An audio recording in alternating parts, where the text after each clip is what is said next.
Sandy as it battered the coast. The winds at maximum strength, the ocean whipped up into a storm surge, and it lasted for hour after hour. As the flood water rises, car alarms are being set off. New Jersey bore the brunt of the onslaught. This was the town of Hoboken.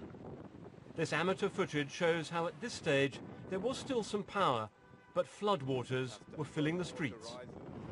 First morning after Hurricane Sandy strikes Hoboken. And the same scene by daylight.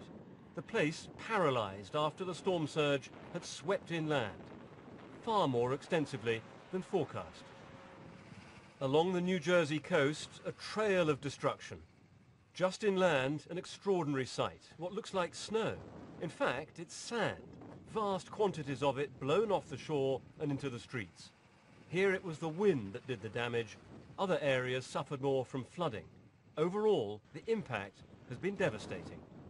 Beyond anything I thought I'd ever see. Terrible.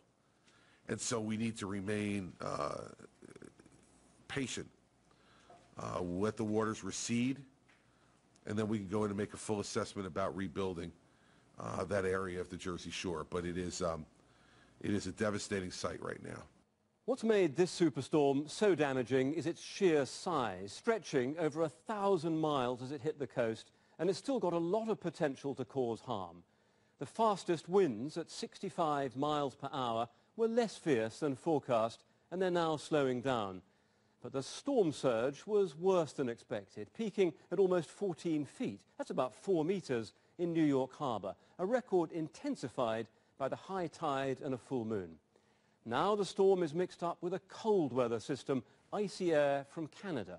Technically, the storm is no longer a hurricane, but it's fueled by a dramatic contrast in temperatures, and it's still dangerous. The storm surge reached the outskirts of Washington.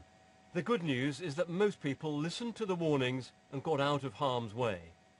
But this is a natural disaster on a vast scale. The storm isn't finished yet, and the authorities are still trying to understand the full extent of its impact.